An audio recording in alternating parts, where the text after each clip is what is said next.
Me humillaron, dejándome una choza en la nada mientras mi hermano lo heredaba todo. Mi prometida me abandonó. Conduje hacia mí, miseria. Pero al caer por el suelo de la choza, descubrí un secreto que lo cambiaría absolutamente todo. Si aún no estás suscrito al canal, haz clic en el botón de suscripción y activa la campanita para no perderte ninguna de nuestras historias. Tu apoyo significa todo para nosotros. Si esta historia te parece interesante, déjale un like. También me endartería saber de qué ciudad eres. Déjanos el nombre de tu ciudad en los comentarios. Ahora empecemos con la historia. Mi nombre es Elian. Y hasta hace unos meses, mi mundo entero cabía en el olor a barro húmedo y trementina. A mis 28 años, mi vida era mi taller. Un espacio caótico en la planta baja de un viejo edificio en la colonia Roma, donde mis manos, casi siempre manchadas de arcilla, intentaban dar forma a los sueños y a las pesadillas que me habitaban. Era un escultor, o al menos eso intentaba ser. Esa tarde, la luz polvorienta de la Ciudad de México se colaba por los ventanales, iluminando la pieza en la que había trabajado durante el último año. Una figura humana, abstracta, retorcida en una expresión de anhelo y dolor. Sentía que era mi mejor obra, la que finalmente me daría un lugar, por pequeño que fuera, en el mapa del arte. La puerta se abrió y el olor a tierra fue reemplazado por un perfume caro. Era Valeria, mi prometida. Entró como siempre, como una ráfaga de aire fresco y costoso en mi desordenado universo. Era hermosa, con esa elegancia natural que parece inalcanzable. «Increíble, mi amor», dijo, sus ojos recorriendo la escultura. Pero yo sabía que no la estaba viendo de verdad. Su mirada era la de un tasador, no la de un amante del arte. «Esto se venderá por una fortuna, ya verás. Con eso podremos dar el enganche para el departamento en Polanco». Y dejó la frase en el aire. Suspiré, un gesto casi imperceptible. Para ella, mi arte no era una expresión, era un activo, un medio para un fin. El fin era la vida que ella había diseñado para nosotros. Una vida de escenas elegantes, ropa de marca y la aprobación de su círculo social. El teléfono sonó interrumpiendo el sueño de Valeria. Era mi hermano Ricardo. «¿Sigues jugando con Nodo, hermanito?» Su voz, como siempre, goteaba con descendencia. «Papá y mamá nos quieren ver. Es urgente. Intenta lavarte las manos, ¿quieres?» La reunión fue en el despacho de los abogados de la familia, un lugar frío e impersonal con muebles de caoba y olor a papel viejo. Mis padres habían fallecido 2 semanas antes en un accidente de coche. El dolor todavía era una herida abierta, un silencio pesado que se había instalado en mi pecho. Ricardo estaba allí, impecable en su traje de diseñador, revisando su reloj de oro. Yo me sentía fuera de lugar con mis vaqueros y mi chaqueta de mezclilla. El abogado, un hombre de rostro adusto, carraspeó y comenzó a leer el testamento. Las palabras eran un zumbido monótono, una letanía de cláusulas y términos legales, hasta que llegó al núcleo. «Dejo a mi amado hijo Ricardo Herrera la totalidad de mis bienes. Esto incluye la casa familiar en Polanco, los fondos de inversión, los vehículos y la participación mayoritaria en Herrera e Hijos». Importaciones, un silencio denso, pesado como una lápida, cayó sobre la habitación. Miré al abogado esperando que continuara, que dijera mi nombre. El abogado se ajustó las gafas. «Para mi hijo», Elian Herrera continuó. Y yo contuve la respiración. «Le dejo la propiedad que perteneció a sus abuelos, ubicada en el municipio de Santiago Matatlán, en el estado de Oaxaca». Ricardo soltó una risa ahogada, un sonido feo y cortante. «Vaya», dijo mirándome con una sonrisa torcida. «Al menos tendrás donde seguir jugando con tu barro, artista». Sentí como la sangre se me retiraba del rostro. Oaxaca, una tierra que apenas conocía por postales. Una propiedad de la que nunca había oído hablar. Sentí la mirada de todos sobre mí, una mezcla de lástima y curiosidad morbosa. Pero la mirada que más me quemaba era la de Valeria. Su rostro estaba pálido, sus labios apretados en una línea fina. Sus ojos, que momentos antes soñaban con pentoses y galerías de arte, ahora me miraban como si yo fuera un extraño, un estorbo. Se puso de pie lentamente. Vi un temblor en sus manos, una lucha interna que duró un segundo, quizás dos. Luego su rostro se endureció como una máscara de porcelana fría. Deslizó el anillo de compromiso de su dedo. No lo arrojó. Lo depositó suavemente sobre la mesa de caoba, donde el diamante capturó la luz fría de la oficina y la devolvió como un destello helado. «Elian, no puedo», dijo su voz tan controlada que daba miedo. «Necesito estabilidad. Necesito un futuro». No esperó mi respuesta. Se giró y caminó hacia la puerta. Ricardo, mi hermano, se levantó y al pasar junto a ella le puso una mano en el hombro, un gesto posesivo, protector, un gesto que lo explicaba todo. La puerta se cerró, dejándome solo en esa habitación, con el eco de sus palabras y el brillo burlón de un diamante sobre la mesa. La humillación era un sabor amargo en mi boca, un frío que me calaba hasta los huesos, más profundo y doloroso que el luto por mis padres. En un solo instante lo había perdido todo, mi familia, mi futuro, mi amor. Y todo lo que tenía a mi nombre era un pedazo de tierra olvidada y un corazón hecho pedazos. Salí de ese despacho de abogados como un autómata. El mundo exterior, los ruidos de la Ciudad de México, el sol de la tarde, todo parecía lejano y real. No sentí las palmadas en la espalda del socio de mi padre, ni escuché las palabras vacías de consuelo de alguna tía. Lejana. Mi mente era un lienzo en blanco, manchado únicamente por la imagen de esa mano de Ricardo sobre el hombro de Valeria.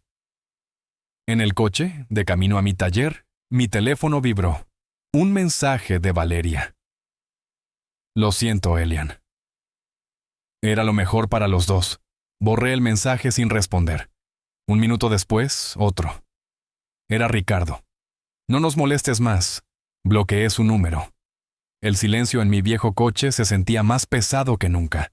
Llegué a mi taller, mi único refugio, pero incluso allí el aire se sentía viciado. La gran escultura en el centro de la habitación ya no me parecía una obra de arte, sino un monumento a mi propia estupidez, a mi anhelo ingenuo. Cada curva, cada línea parecía burlarse de mí. Durante 2 días no salí de allí, no comí. No dormí, solo miraba el techo mientras los recuerdos me asaltaban como fantasmas vengativos. Recordé las cenas familiares donde mi padre elogiaba los logros empresariales de Ricardo, mientras que mismo de estos avances en el mundo del arte eran recibidos con un silencio condescendiente, o peor aún con una sonrisa de indulgencia. «Qué bueno que te entretengas con tus cosas, hijo». Recordé a mi madre siempre preocupada. «Pero de eso se puede vivir, Elian. Tu hermano ya tiene su vida resuelta. Deberías pensar en tu futuro. Su futuro, no el mío». Y en medio de esa marea de recuerdos amargos, una imagen, un eco de un tiempo más feliz, luchaba por salir a la superficie.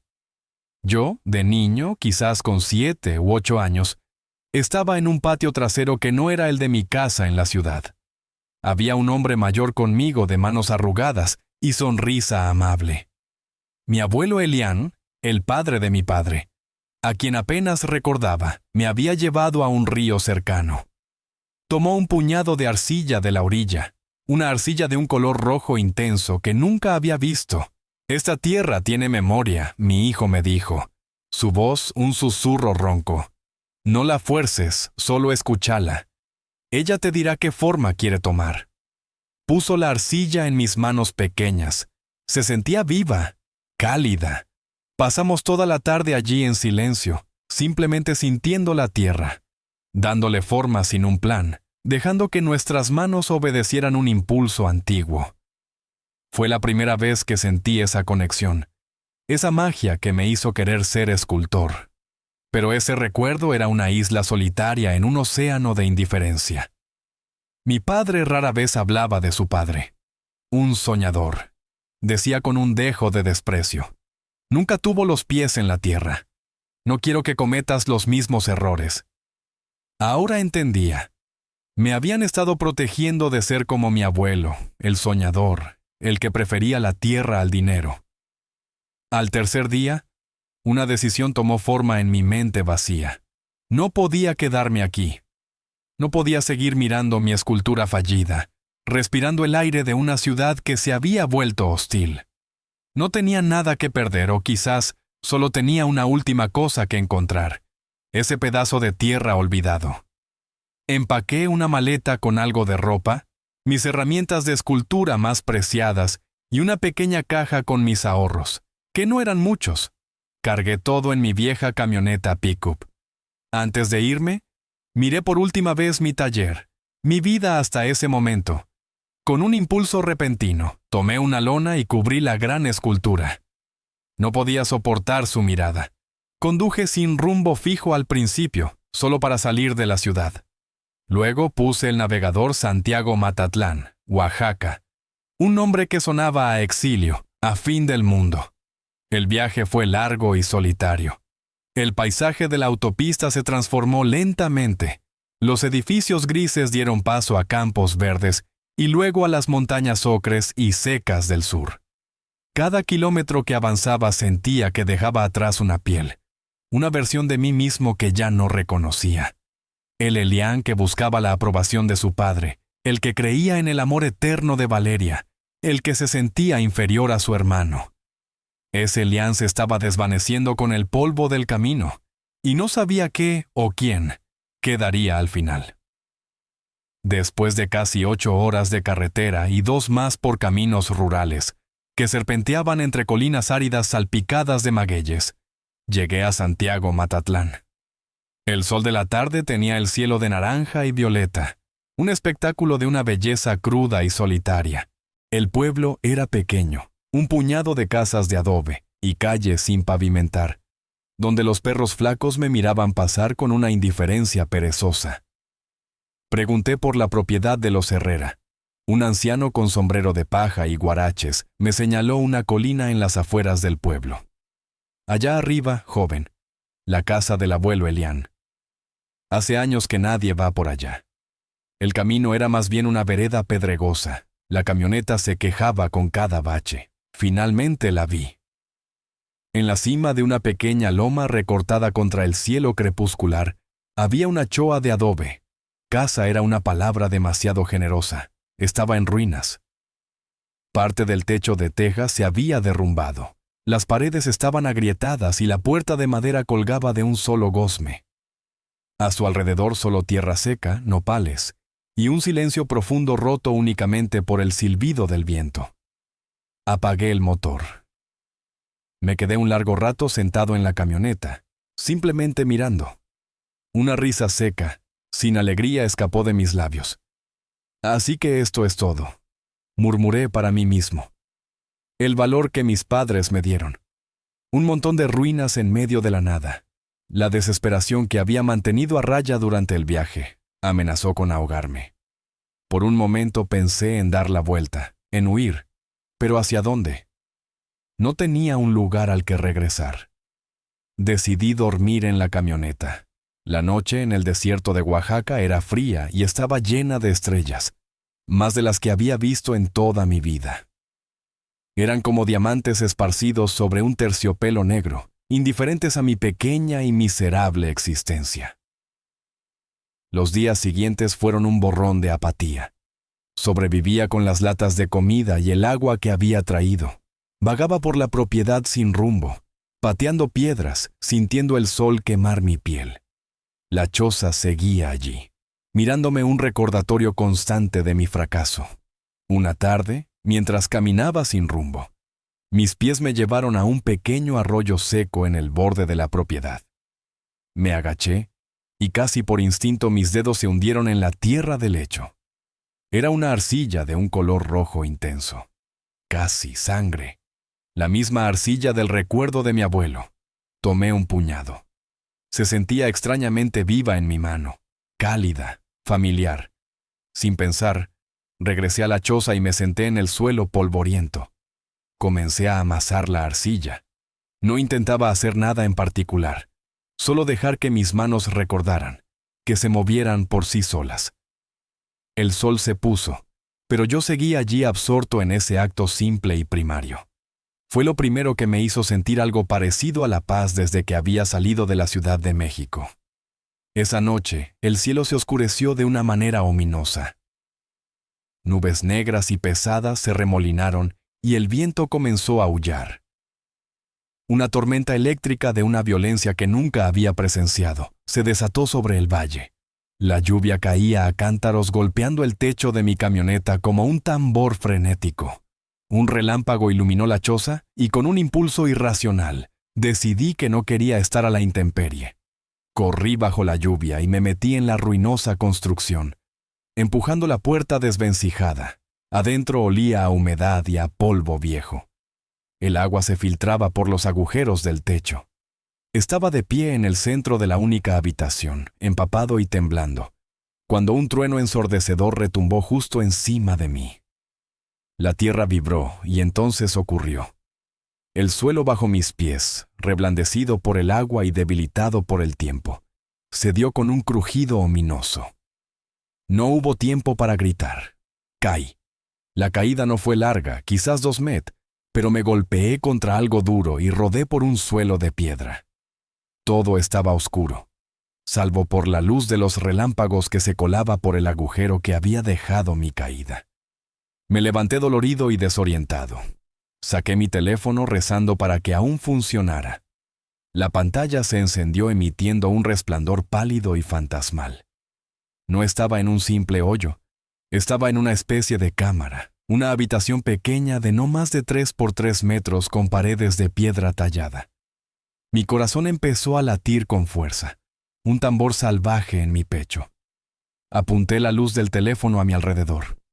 Sobre unos nichos de piedra cubiertos por el polvo de los siglos, había objetos, vasijas de cerámica con diseños geométricos intrincados, figuras talladas en una piedra verde y traslúcida que identifiqué como jade, y en una esquina, un cofre de madera podrida que se había deshecho parcialmente, revelando el brillo opaco de objetos metálicos.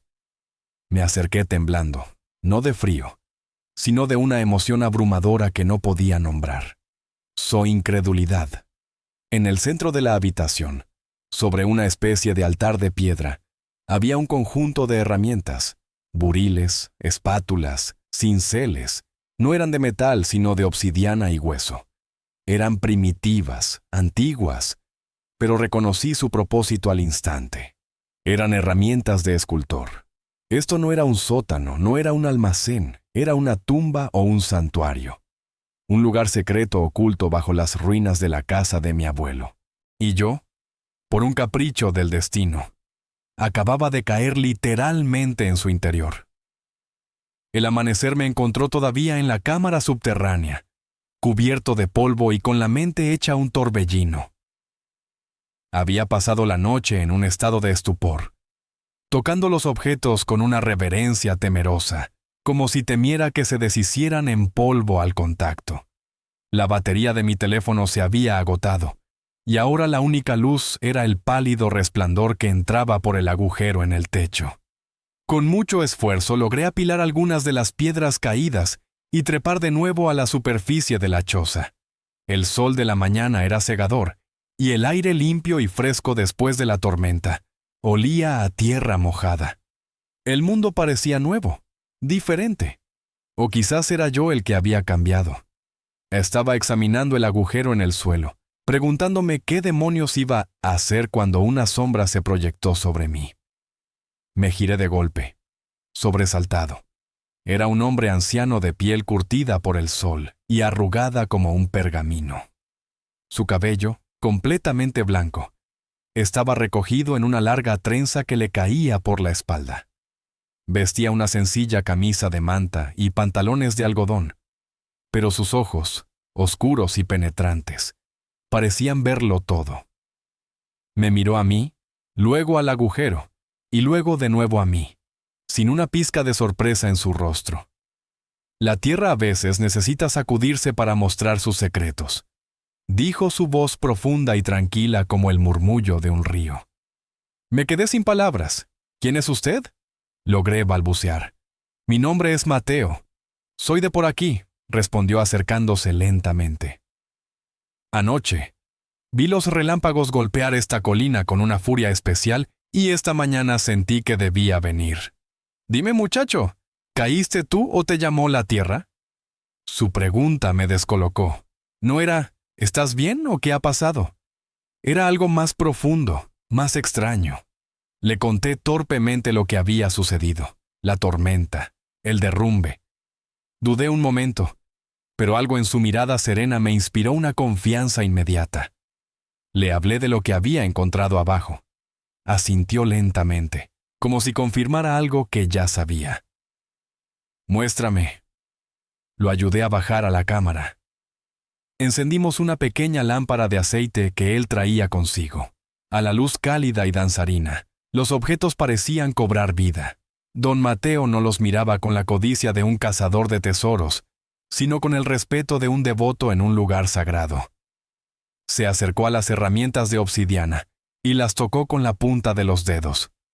Las manos de un creador, murmuró. Tu bisabuela, Inés, era una mujer así.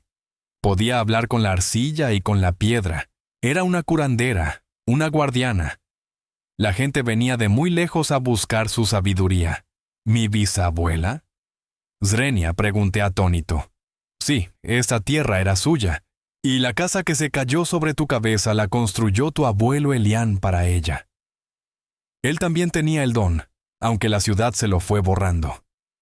Tu bisabuela Inés escondió estas cosas aquí abajo cuando los saqueadores y los hombres del gobierno empezaron a llevarse todo lo que era nuestro.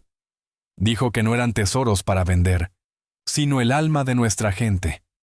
Dijo que un día alguien de su sangre con las manos de un creador sería llamado de vuelta para protegerlos. Me miró fijamente y en sus ojos vi el peso de generaciones. Parece que ese día ha llegado. Me senté en una piedra abrumado. Mi herencia no era un pedazo de tierra inútil. Era esto, una responsabilidad sagrada que ni siquiera sabía que existía.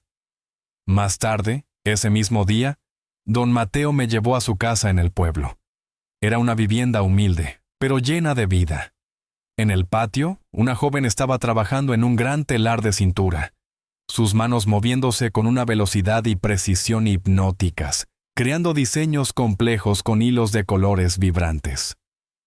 Elián, te presento a mi nieta Sofía, dijo don Mateo. Sofía levantó la vista. Tenía los mismos ojos oscuros y penetrantes que su abuelo, pero en los suyos había una chispa de desafío. Me miró de arriba abajo al citadino con ropa polvorienta y cara de perdido. «Otro que viene a buscar fortuna», murmuró lo suficientemente bajo para que yo apenas la oyera, pero con la clara intención de que lo hiciera. Sofía la reprendió suavemente don Mateo. «Es la verdad, abuelo», dijo ella sin dejar de mirarme. «Hemos visto a muchos como él. Vienen de la ciudad con sus cámaras y sus promesas. Toman fotos, escriben un artículo, se llevan lo que pueden y se van. Dejan solo promesas vacías y corazones rotos». Sus palabras me dolieron porque una parte de mí temía que tuviera razón. ¿Quién era yo? ¿Qué sabía yo de proteger un legado? Era solo un escultor fracasado que había tropezado con un secreto. Esa noche, mientras intentaba dormir en un petate que don Mateo me había ofrecido, una idea comenzó a tomar forma en mi cabeza. No podía quedarme con los brazos cruzados. Abrumado por el peso de la decisión, hice lo único que se me ocurrió. Busqué en mi mochila mi teléfono, que había logrado cargar un poco en casa de don Mateo, y llamé a la única persona en el mundo en la que confiaba, aparte de mí mismo, Javier. Soy Elián.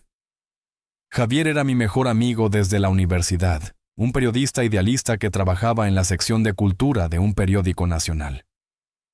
No vas a creer lo que he encontrado. Necesito tu ayuda. No sé qué hacer. Le conté todo. Javier, al otro lado de la línea, guardó un silencio atónito. «Tranquilo, hermano», dijo finalmente. «No hagas nada. No hables con nadie más.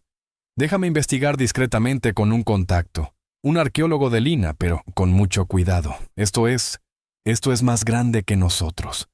Colgué el teléfono sin saber que esa llamada nacida de la desesperación y la confianza acababa de encender una mecha en un mundo que yo desconocía por completo. Un mundo de coleccionistas, traficantes y buitres que estaban a punto de dirigir su mirada hacia mi pequeña y olvidada colina en Oaxaca. Los siguientes días transcurrieron en una extraña calma, bajo la tutela de don Mateo. Empecé a entender muy lentamente la magnitud de mi hallazgo. No se trataba de oro ni de jade, sino de historia viva. Cada vasija contaba la historia de una ceremonia. Cada figura representaba a un dios olvidado. Cada herramienta había sido la extensión de la mano de un ancestro. Junto a don Mateo limpiamos cuidadosamente los objetos. Él me contaba las historias, los mitos zapotecas que su propia abuela le había contado, y yo sentía como un mundo nuevo y antiguo a la vez se abría ante mí. Sofía nos observaba desde la distancia, su desconfianza todavía palpable, aunque a veces la sorprendía mirándome con una curiosidad que no podía ocultar. Pero la calma se rompió una tarde de la forma más abrupta y vulgar posible. El rugido de un motor potente subiendo por la vereda nos alertó. Me asomé y sentí un nudo en el estómago. Una camioneta SUV de lujo, negra y reluciente, se detuvo frente a la choza, levantando una nube de polvo que pareció un insulto a la quietud del lugar. De ella bajó Ricardo, impecable como siempre, con gafas de sol de diseñador y una camisa de lino que probablemente costaba más de lo que yo ganaba en un mes. Y detrás de él bajó Valeria. Se había cambiado el pelo, ahora más rubio, más llamativo. Llevaba un vestido veraniego y tacones completamente fuera de lugar en ese terreno pedregoso. «Vaya, vaya», dijo Ricardo quitándose las gafas de sol y paseando la mirada por mi ropa sucia y la choza en ruinas. Así que el artista encontró su inspiración en un basurero. Me enteré de que encontraste algo interesante bajo tierra. ¿Cómo lo supiste? Zrenia, pregunté, mi voz sonando más dura de lo que esperaba. Ricardo se encogió de hombros con arrogancia. El mundo es pequeño cuando tienes dinero, hermanito. Y el mundo del arte y las antigüedades es aún más pequeño. Un pajarito me contó que un don nadie había tropezado con un posible tesoro zapoteco. Até cabos.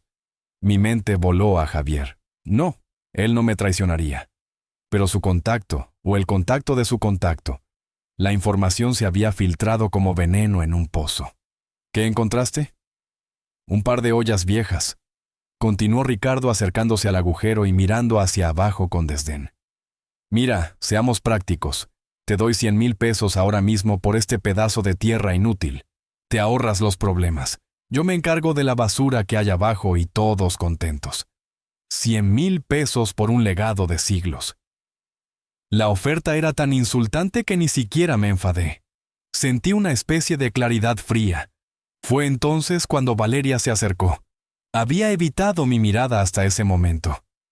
Elian, dijo su voz un susurro meloso que antes me habría derretido. Ricardo no lo entiende, pero yo sí. Esto es increíble. Es una señal. Me tomó de la mano, su tacto, que antes era mi hogar, ahora se sentía extraño, invasivo. Mi amor, sé que te lastimé. Cometí un terrible error.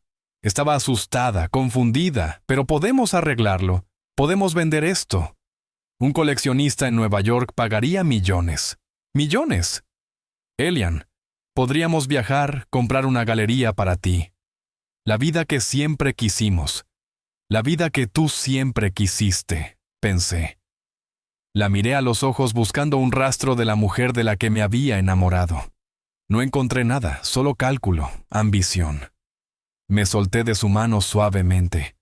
Nunca te importó mi arte, Valeria, dije, mi voz tranquila. Solo te importaba su precio. Y estas cosas, señalé hacia el agujero, para ti son lo mismo. Solo números en una cuenta bancaria. Valeria retrocedió como si la hubiera abofeteado. Un destello de furia cruzó su rostro, reemplazando la máscara de falsa dulzura. No está en venta, dije mirando ahora a mi hermano. La firmeza en mi voz me sorprendió a mí mismo. Esto no es un tesoro para ser saqueado. Es la herencia de mi familia, de mi gente. Ricardo soltó una carcajada. Tú, gente, ¿desde cuándo te importan estas cosas? Eres un niño de la ciudad que juega a ser indio. No seas ridículo. Se acercó su rostro a centímetros del mío.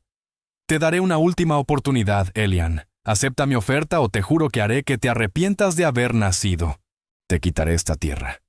Te quitaré esas vasijas rotas. Y te dejaré sin nada, como siempre debió ser.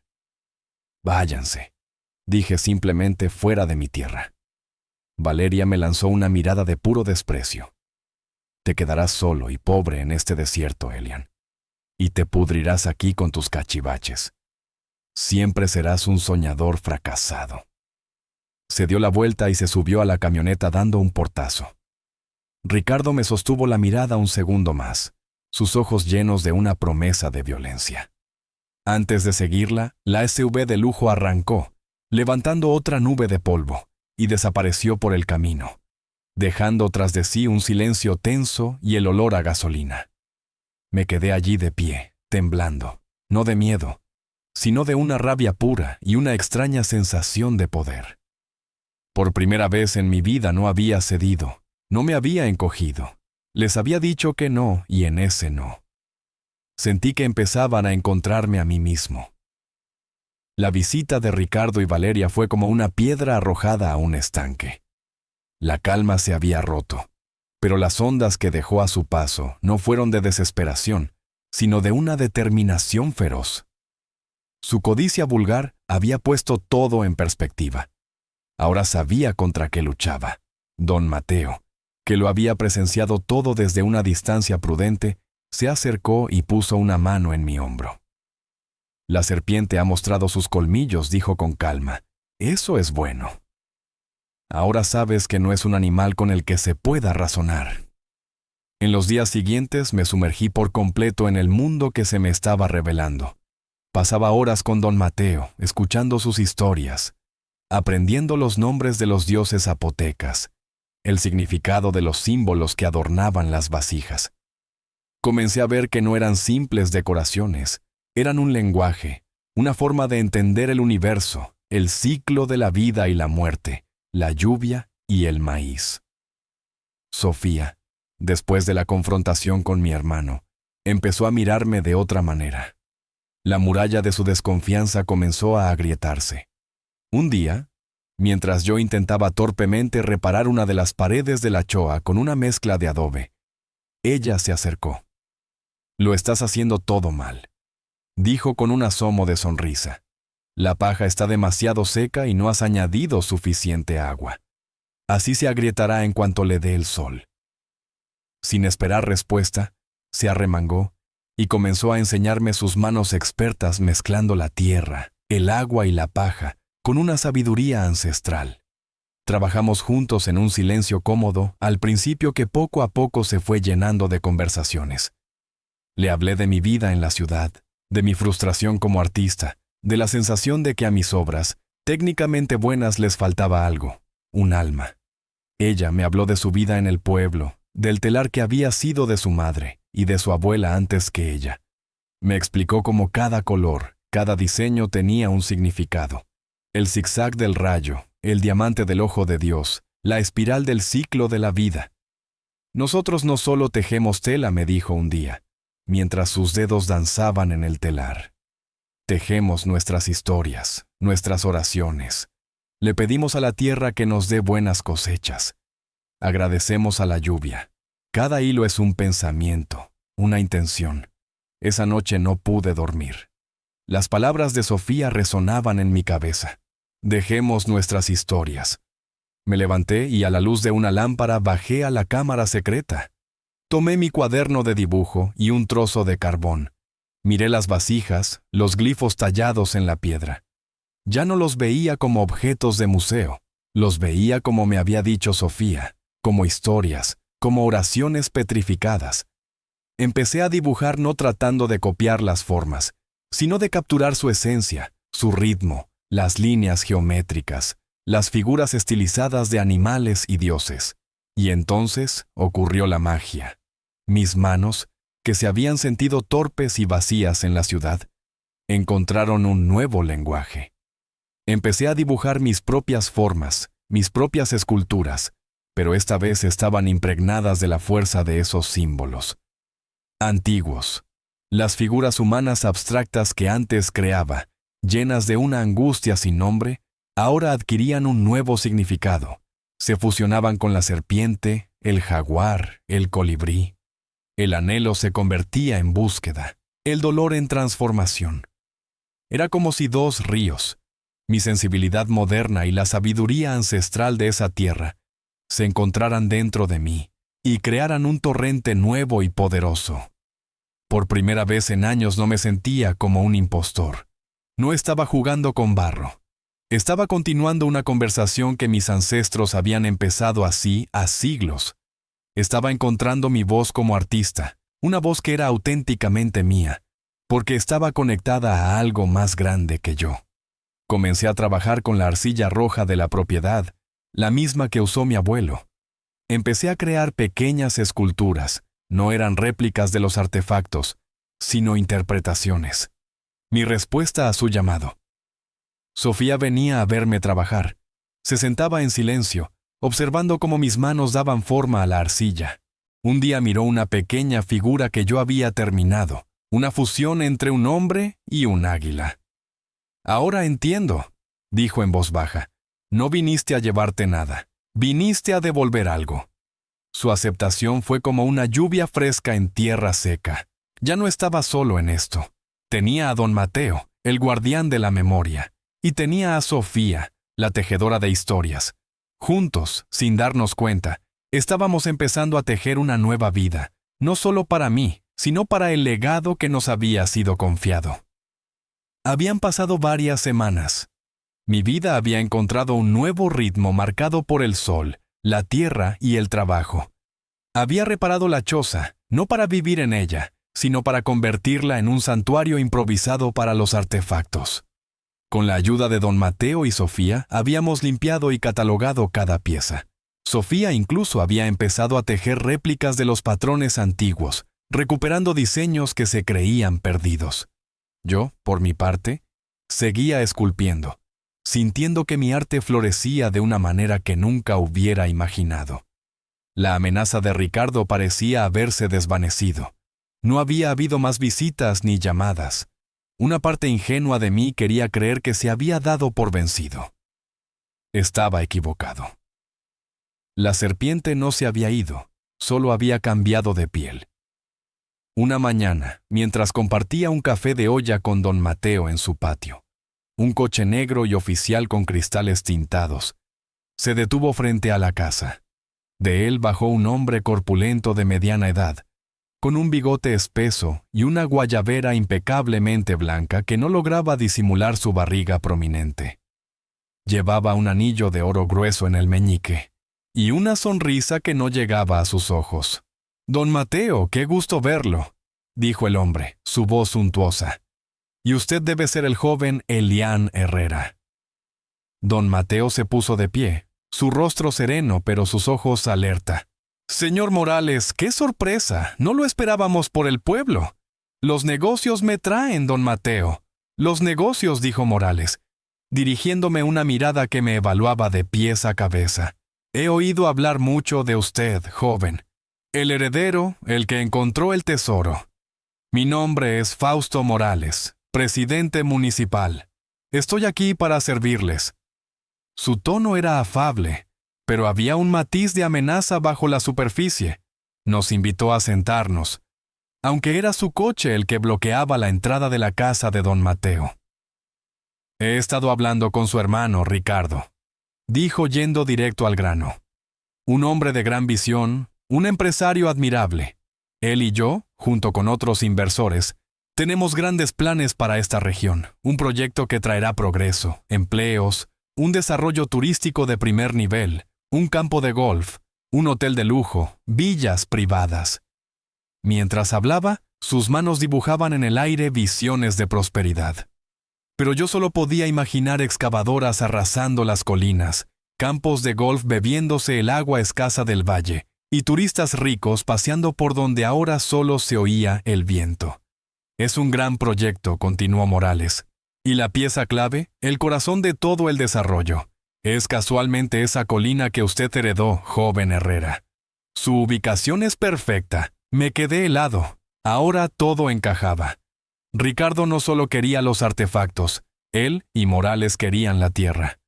Los artefactos eran solo una molestia, o en el mejor de los casos, una bonificación. Señor Morales, intervino don Mateo, su voz tranquila pero firme. Esa tierra es sagrada. No solo por lo que se encontró debajo. Esa tierra ha pertenecido a la familia de Inés por generaciones. Es parte de nuestra historia. Morales soltó una risita condescendiente. Historia, don Mateo. Historia. La historia es muy bonita, se pone en los museos, pero no llena los estómagos. El progreso es el futuro, y a veces el futuro exige sacrificios. Se volvió hacia mí. Su hermano me ha autorizado a hacerle una oferta muy generosa en nombre de nuestro consorcio, mucho más de lo que vale este secarral. Piénselo, joven. Podría volver a la ciudad con los bolsillos llenos, montar su galería, vivir como un rey, olvidarse de este lugar polvoriento. La tierra no está en venta, dije, mi voz sonando extrañamente calmada. La sonrisa de Morales se desvaneció. Sus ojos se entrecerraron. Mire, muchacho, aprecio su sentimentalismo, pero debe entender cómo funcionan las cosas en el mundo real. Hay formas de conseguir lo que uno quiere. Se pueden encontrar irregularidades en los títulos de propiedad. Se puede declarar la zona de utilidad pública para un proyecto de desarrollo nacional. El gobierno tiene herramientas. Sería una lástima que tuviera que usarlas. La amenaza ya no era velada, era una declaración de guerra. Esos artefactos que encontró, añadió, como quien no quiere la cosa, técnicamente son propiedad de la nación. Un hallazgo arqueológico no reportado. Eso es un delito federal. Podría meterse en un problema muy serio, pero si coopera, yo podría asegurarme de que el INAH sea comprensivo. Podríamos decir que fue usted quien nos alertó. Incluso podríamos poner su nombre en una plaquita en el lobby del hotel. En honor a Elian Herrera, cuya visión hizo posible este progreso, se levantó ajustándose la guayabera. Piénselo bien, no tarde mucho en decidir. El progreso no espera a nadie. Se subió a su coche y se fue, dejando un silencio cargado de tensión. La batalla ya no era solo contra la codicia de mi hermano, ahora era contra el poder, la corrupción, un sistema diseñado para aplastar a gente como nosotros. Miré a don Mateo. Su rostro estaba serio, pero no había miedo en sus ojos. Había la resignación de quien ha visto esta misma historia repetirse una y otra vez, y la determinación de quien, a pesar de todo, no está dispuesto a rendirse. La visita de Fausto Morales nos dejó con una sensación de urgencia y peligro. La amenaza ya no era personal, se había vuelto institucional. Durante los días siguientes, una ansiedad sorda se instaló en nuestro pequeño grupo. Sofía estaba más callada de lo habitual. Sus manos trabajaban en el telar con una tensión febril. Don Mateo pasaba largas horas en silencio, consultando viejos mapas y papeles que guardaba en un baúl de madera. Yo, por mi parte, sentía el peso de la responsabilidad como nunca antes. ¿Qué podía hacer yo, un simple artista, contra un político corrupto y el dinero de mi hermano? La idea de la cárcel, de que me arrebataran todo por un tecnicismo legal, era un miedo frío que me visitaba por las noches. Mi amigo Javier me llamaba a diario desde la ciudad. Le conté la visita de Morales. Esto es malo. Elian dijo, su voz seria al otro lado de la línea. Estos tipos no se andan con juegos. Ricardo y Morales deben tener mucho invertido en ese proyecto. No se detendrán ante nada. ¿Qué hago, Javier? ¿Debería rendirme? Nomberg gritó con una vehemencia que me sorprendió.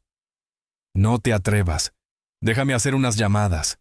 Empezaré a investigar a Morales, sus negocios, sus socios. Si vamos a luchar, necesitamos armas. Y la mejor arma contra esta gente es la verdad. Escribí un pequeño artículo muy vago sobre un hallazgo importante en Oaxaca y un posible conflicto de intereses solo para empezar a mover las aguas. Esa pequeña nota en el periódico que yo apenas había considerado resultó ser la piedra que desencadenaría una avalancha. Una tarde, una semana después de la visita de Morales, un taxi destartalado subió por el camino de tierra. De él bajó una figura inesperada. Era mi tía Isabel, la hermana menor de mi padre. Era una mujer menuda, de apariencia frágil, que siempre había vivido a la sombra de mi padre y mi tío. La vi pagar al taxista y mirar a su alrededor con ojos asustados como un pájaro perdido. Corrí a su encuentro. «Tía, ¿qué haces aquí?» Tenía los ojos enrojecidos y sostenía un ejemplar arrugado del periódico de Javier. «Leí esto», dijo su voz un temblor, y luego oí a tu primo hablar por teléfono. Hablaba del abogado de Ricardo, de expropiación, de quitarte todo, Elian. No pude más. No pude seguir callada. La llevé a la casa de don Mateo. Sofía le sirvió un té de hierbas para calmarla.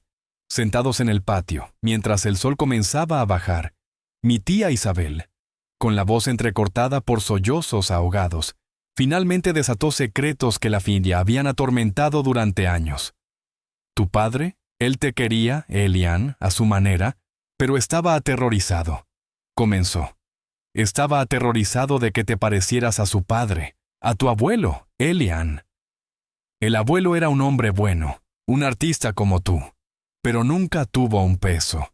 La familia de tu abuela, gente de dinero de Oaxaca, lo despreciaba por ser un indio soñador. Lo marginaron, se burlaron de él. Tu padre creció viendo esa humillación. Juró que sus hijos nunca pasarían por eso. Por eso se obsesionó con el éxito, con el dinero. Por eso empujó a Ricardo a nacer un tiburón en los negocios. Y por eso te empujó a ti en la dirección opuesta. Tenía miedo de tu talento, de tu conexión con la tierra, con el arte. Veía en ti el reflejo de su padre y temía que la historia se repitiera. Dejarte esta tierra en su mente retorcida era una forma de protegerte. Pensó que la venderías, que tomarías el poco dinero que te dieran, y te olvidarías para siempre de estas raíces que, según él, solo le habían traído dolor a la familia. Fue su manera equivocada, terrible, de intentar cortarte los lazos con un pasado que lo avergonzaba. Cada palabra era como un golpe. El desprecio de mi padre no había sido por falta de amor, sino por un amor nacido del miedo. Una revelación dolorosa, pero que extrañamente me trajo una pizca de paz. Pero mi tía no había terminado. Tomó aire como si se preparara para la peor parte. Y Valeria, o Elian, lo siento tanto. Ella y Ricardo llevaban más de un año viéndose escondidas.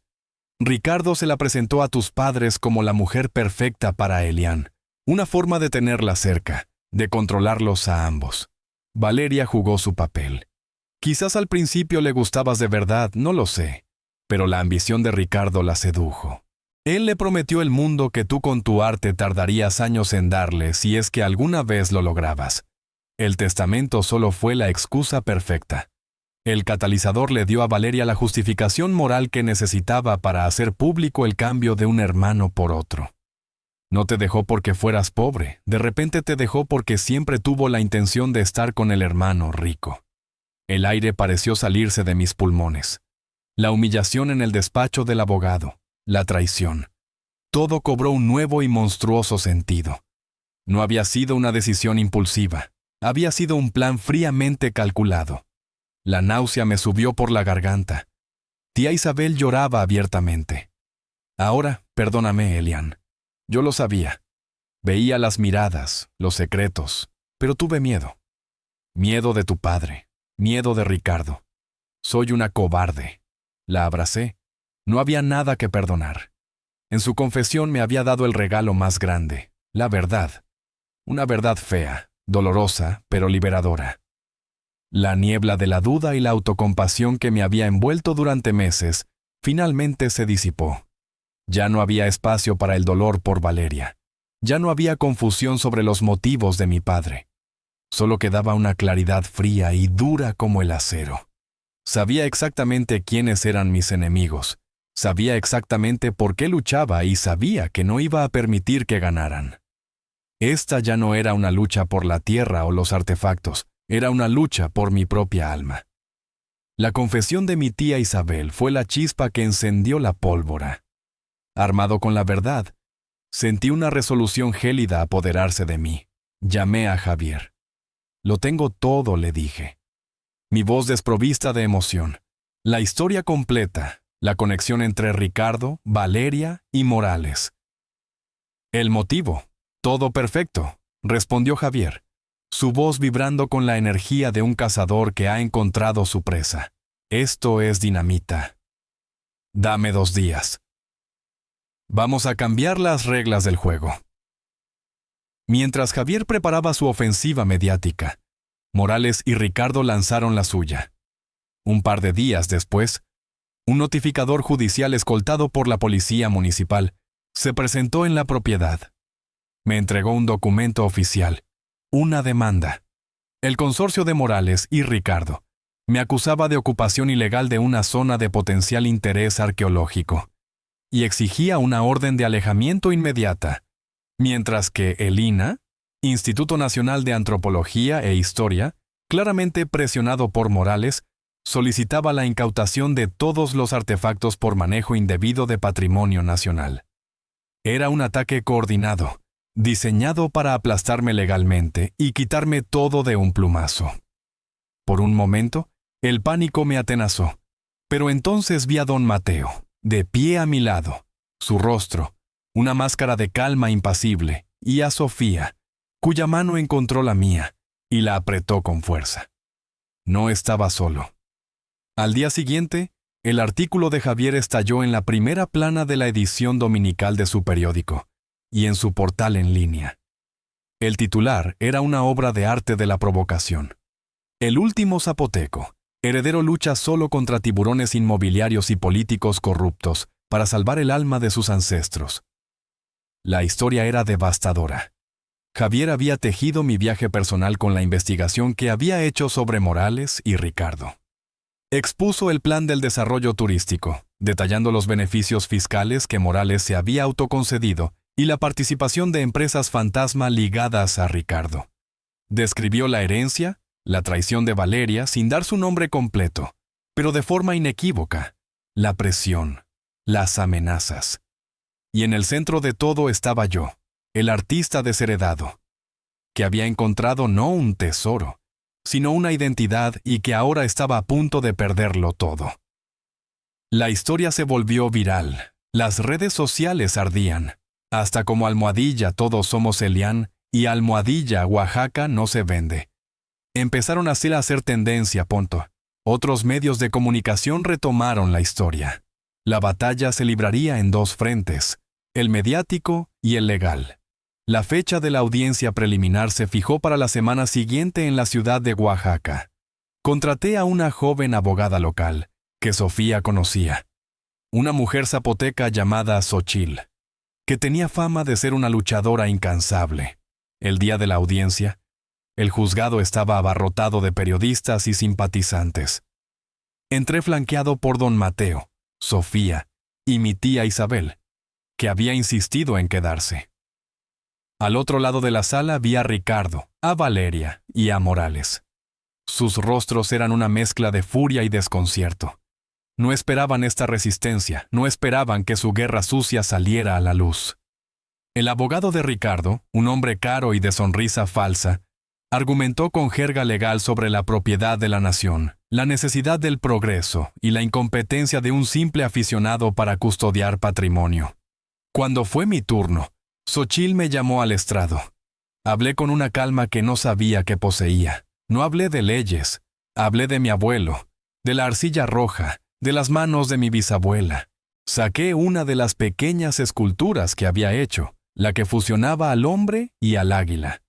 Esto es lo que ellos llaman basura y vasijas rotas, dije sosteniéndola en alto. Pero no es un objeto, es una conversación. Una conversación que mis ancestros empezaron hace 1000 años, y que yo solo estoy intentando continuar.